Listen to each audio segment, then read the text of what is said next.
My great aunt Orva ran the sharing shop in a small town in Iowa called Sheffield. Its population is about 1,200 people, and it is about an hour north of Des Moines.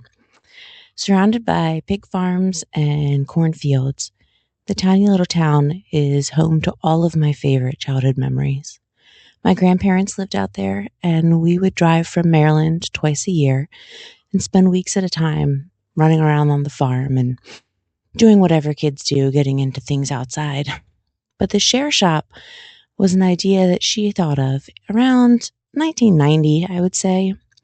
She had rented a space in a building in town on Main Street, the bottom floor, and people just donated all of their old clothes, baby toys, shoes, coats, hats, whatever. And a bunch of her retired friends would take turns manning the store. I think it was open a couple days a week. And they would have a jar out to collect donations for rent. But everything was free. The whole store was free. You could come in, fill bags, take whatever you wanted. And people would come from miles around. People would come from other towns. People would come who were new to the area, new to the country. And it was just a sweet idea. I loved it. I'm sure there were flaws to her plan. I was a kid. I didn't know. But I remember my mom packing up stuff to take for other people that she knew back in Maryland that could use the clothes or use the books or anything like that.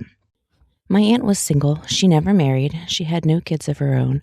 She was the oldest of 11, my grandfather's sister. And I just thought it was the coolest idea that she would come up with something like this in at least her 70s probably and recruit other ladies from town. And they would spend their day just volunteering to help others to make their lives a little bit easier. I love that as she retired, she didn't just sit back and put her feet up and drink tea, but she came up with new ideas and new projects.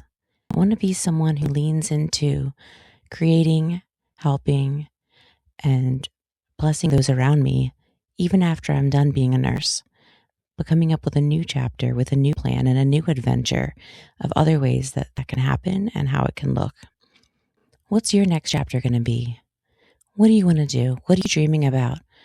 What are your I wish I would'ves? Let's talk about those. It's not too late. There's still plenty of time.